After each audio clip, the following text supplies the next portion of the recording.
अच्छा सिला दिया तूने मेरे प्यार का, यार नहीं लूट लिया घर यार का।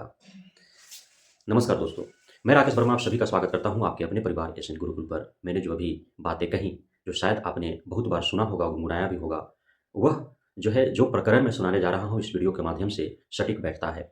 साथियों, आप सभी को पता है कि पूरे भारतवर्ष में अभी वर्तमान में जो केंद्र सरकार है, माननीय मोदी जी की जो केंद्र में सरकार है, जो लगातार जो है अपनी प्रसिद्धि की ओर बढ़ते जा रही है और शायद 2024 के लोकसभा चुनाव में भी वो झंडा गाड़ने में कामयाबी हासिल कर ले। उस नरेंद्र मोदी जो बहुत ही मजबूती से केंद्र में अपना खूंटा गाड़ लिए हैं, उस खूंटे को हिलाने के लिए, डगमगाने के लिए, नरेंद्र मोदी को केंद्र से हटाने के लिए एक नया अलायंस बना है जिसका नाम है INDIA, जिसके नाम को लेकर के भी काफ़ी गहमा-गहमी हुए, विवाद उत्पन्न हुए, लेकिन INDIA पूरी तरह से भी सुरक्षित है। आए दिन आपको इसका विभिन्न प्रकार के जो है क्रियाकलाप देखने को मिलते हैं, कार्यक्रम सुनने को मिलते हैं, देखने को मिलते हैं। साथियों, आप सभी को ज्ञात है कि आप यदि झारखंड में जाएँ या फिर आप बंगाल में जाएँ, यदि आप बिहार में आएँ, तो ये तीनों जो है एक दूसरे के पड़ोसी राज्य हैं। यहाँ पे INDIA का ही सरकार है। लेकिन आप इधर बढ़े पश्चिम की ओर यूपी की तरफ, तो यूपी में जो है सरकार योगी जी का है, जो मोदी जी का है।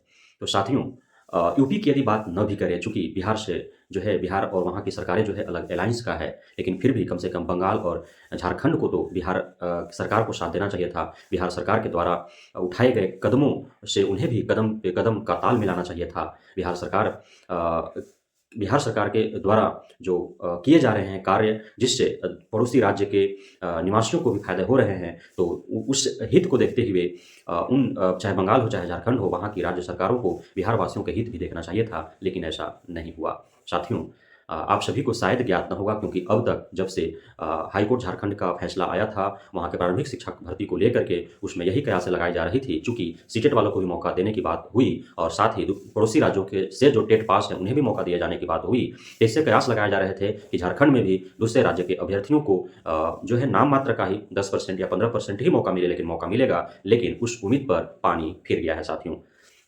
झारखंड शिक्षक भर्ती जो बोर्ड है, उसका नोटिस निकल चुका है। उसमें साफ-साफ लिखा हुआ है कि झारखंड के स्थानीय निवासी जो सीटेट पास हैं या अपने पड़ोसी राज्यों से टेट पास हैं, उन्हें झारखंड में प्रारंभिक शिक्षक बनने का अवसर प्रदान किया जा रहा है, जिसके लिए जल्द ही वेब पोर्टल खुलेंगे, उनसे आवेदन लिए जाएँगे और संभावित तिथि जो परीक्षा की रखी गई है, वह 10 फरवरी है, जो अनुकूल के हिसाब से उस समय क्या परिस्थिति बनती है, उस हिसाब से जो है वो एक्सटेंड भी हो सकता है या फिर उसी तय तिथि पर एग्ज़ाम हो जाएँगे। अब जो कयासें लगाई जा रही थी कि पड़ोसी राज्यों को मौका मिलेंगे, वो दरवाज़ा पूरी तरह से बंद हो गया है और यह माननीय मुख्यमंत्री झारखंड हेमंत सोरेन का माननीय मुख्यमंत्री नीतीश कुमार और माननीय उप मुख्यमंत्री तेजस्वी यादव के दोनों गालों पर कड़ा का तमाचा पड़ा है। और बिहार के जो शिक्षक अभ्यर्थी हैं, जिन्हें बिहार में भी उनका नया डूब गया, दूसरे राज्य के शिक्षक अभ्यर्थी आकर के और यहाँ शिक्षक रूपी भर्ती को लूट गए, वो शिक्षक अभ्यर्थी बिहार के जो अब अपने आप को लूटते हुए पा रहे हैं, वो उन्हें लग रहा है कि उनके साथ सरकार धोखा कर रही है और धोखा हो भी रहा है। लेकिन झारखंड सरकार ने जो किया, उसके लिए मैं प्रशंसा करता हूँ। प्रशंसा करने का 2 महत्वपूर्ण रीज़न है। पहला, राज्य में जो सरकारें होती हैं, उसकी महत्वपूर्ण ज़िम्मेदारी होता है राज्य के निवासियों का हित देखना, उसका विकास करना, न कि पूरे देश भर के वासियों के लिए कदम आगे उठाना। यदि अप्रत्यक्ष रूप से पूरे देश भर के निवासियों को लाभ मिलता है, तो ठीक है, अन्यथा मुख्य जो काम है, वह जो है अपने राज्य के निवासियों का हित देखना, उनका विकास करना। मैंने जो है आप कई बार एक कहावत मैंने कहा है और आपने भी सुना होगा अपने घर में बड़े बुजुर्गों, आस-पड़ोस के अपने चाचा, दादा, नाना से कि घर के लोग भूखा रहें और जवार में भंडारा चलाया जाए। ऐसे भी कुछ लोग देखे जाते हैं कि घर में जो है बीमार माँ-बाप है और बाहर जो है वो उठा-उठा कर हॉस्पिटल ले जा रहा है। घर में खाने के लिए लालायित हैं और जो है जवार में जो है भंडारा चलाया जा रहा है। घर के लोग ठंड से किकुर रहे हैं और बाहर के लोगों को कंबल वितरण किया जा रहा है। ऐसा कई प्रकरण देखने को मिलता है, आपके आस-पड़ोस के भी लोग होंगे ऐसा, जो समाज सेवा में इस तरह से संलिप्त होते हैं कि अपने परिवार, अपने बीवी-बच्चे, बूढ़े माँ-बाप, कुँवारी बहन, छोटे भाई पढ़ाई-लिखाई, शादी-विवाह सब भूल जाते हैं। तो ऐसा ही कुछ देखने को मिल रहा है बिहार सरकार के मुख्यमंत्री नीतीश कुमार और उप मुख्यमंत्री तेजस्वी यादव के रवैये से ये जो है प्रतीत होता है ऐसा। बिहार में बेरोज़गारी का अमार है। यहाँ पे बेरोज़गार भरे हुए हैं।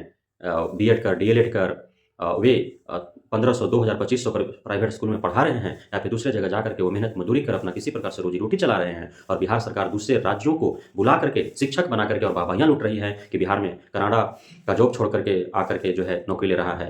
राजस्थान से आ गया, गुजरात से आ गया, केरल से आ गया, यूपी से आ रहे हैं। यूपी सिर्फ योगी जो है मंदिर बना रहा है, हम यूपी वालों को रोजगार दे रहे हैं और बिहारवासियों को आप क्या दे रहे हैं? एक तो ये कारण हो गया कि नीतीश कुमार और तेजस्वी यादव जो वादा उन्होंने किया था 10 लाख नौकरी और 10 लाख रोजगार का, वह वादा जो है बिहारवासियों के साथ था, न कि पूरे देशवासियों के साथ। जो उन्होंने अपने वादा के खिलाफ जा करके और बिहारवासियों को धोखा में रख करके दूसरे राज्यों को बुला करके वे बिहार में रोजगार देने का काम कर रहे हैं और बिहारवासियों के पेट पर वो लात मार रहे हैं। इनकी ज़िम्मेदारी बिहार के विकास, बिहारवासियों के जो है विकास की ज़िम्मे है, न कि पूरे देशवासियों का। देश सँभालने के लिए केंद्र में मोदी सरकार बैठी हुई है, वो क्या कर रही है आप सभी से अवगत हैं, छिपा हुआ नहीं है।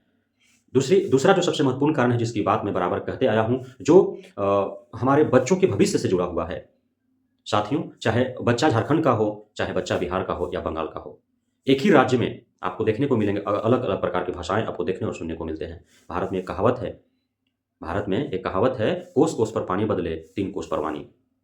और साथियों, जब दूसरे राज्य के राजस्थान, गुजरात, महाराष्ट्र, दिल्ली एनसीआर, पंजाब, हरियाणा, हिमाचल, उत्तराखंड, केरल, तमिलनाडु, आंध्रा, छत्तीसगढ़, उड़ीसा, बंगाल, पूर्वोत्तर राज्यों असम, मणिपुर, मेघालय, मिजोरम, नागालैंड जैसे राज्यों से जब आकर के बिहार में शिक्षक बनेंगे, तो वो भला यहाँ के जो बच्चे हैं, जो स्थानीय भाषाओं को बोलते हैं, उनकी भाषा को वो कैसे समझ पाएँगे? और फिर वो जब यहाँ की भाषा जब समझ नहीं पाएँगे, जब बोल नहीं पाएँगे, तो यहाँ के बच्चों को कैसे समझा पाएँगे, कैसे पढ़ा पाएँगे? क्योंकि एनसीएफ 2005, आरटीई 2009, एनईपी 2020 में उल्लेख है कि कम से कम प्रारंभिक शिक्षा जो है कक्षा प्रथम से 8वीं तक वह बच्चों के स्थानीय भाषाओं में दिया जाना चाहिए, तभी उनका जो है विकास हो पाएगा।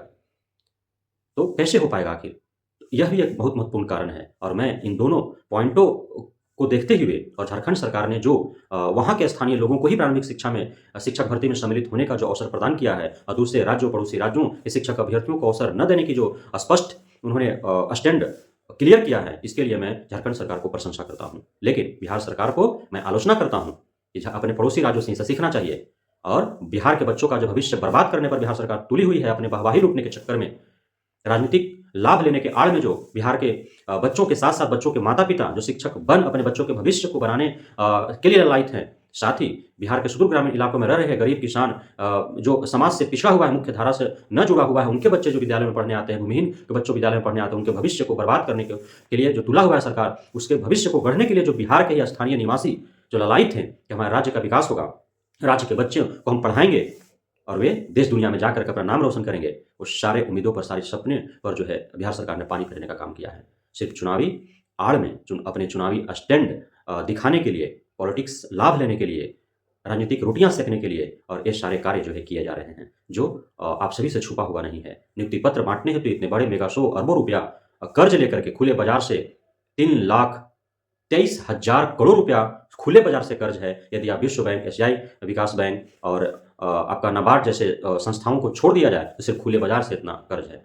ये जो किए जा रहे हैं, जो अनर्गल जो खर्च किए जा रहे हैं, ये बिहार सरकार का राजस्व का जो स्रोत है, इनकम आय का स्रोत है बिहार में, वो आप सभी से छिपा हुआ नहीं है। कृषि कार्य से कितने आय हो जाएंगे? बालू बंद है कई वर्षों से, दारू बंद है कई वर्षों से, जो मुख्य स्रोत थे आय के बिहार में।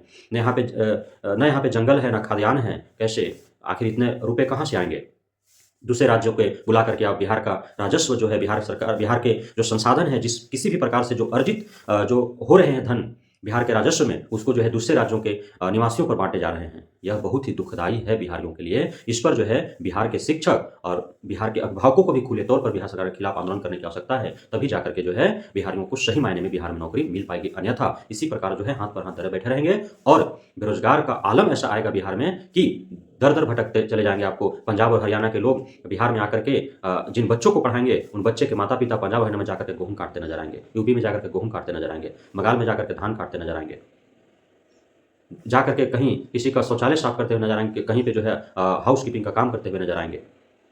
ये स्थिति उत्पन्न करने वाली है बिहार सरकार, यदि इस पे लगाम न लगाया जाए समय रहते तो मैं झारखंड सरकार के उसके किए हुए उठाए हुए कदम और किए हुए कार्य का मैं प्रशंसा करता हूं और बिहार सरकार नीतीश कुमार, तेजस्वी यादव की मैं आलोचना करता हूं, बारंबार करते रहूंगा। यदि प्रारंभिक शिक्षा में डोमिसाइल नीति नहीं लागू होगा तो बिहारियों के ऊपर जो बेरोजगारी का जो धब्बा है वह नहीं मिटने वाला है। और जो पूरे देश भर में यह वाकया जो सुनते नज़र आते होंगे या लोगों को कहते नज़र आते होंगे कि बिहार से सिर्फ मजदूर निकलते हैं, तो यह भी जो है सत्य प्रतीत होते रहेगा लगातार वर्षों तक। तो मैं उम्मीद करता हूं कि आप सभी हमारे इस वीडियो को जन जन तक पहुंचाने, सरकार और शिक्षा विभाग तक पहुंचाने में हमारी मदद करेंगे। साथ ही इसमें जो उठाया गया मुद्दा है डोमिसाइल नीति को लेकर के, उस हेतु आप डिजिटली से लेकर के फिजिकली आप आंदोलन करने के लिए भी तत्पर रहेंगे। बहुत बहुत धन्यवाद आप सभी साथियों का हमारे साथ जुड़े रहने के लिए, बने रहने के लिए, हमें इतना प्यार देने के लिए, हमें भरोसा बनाए रखने के लिए। जय हिंद।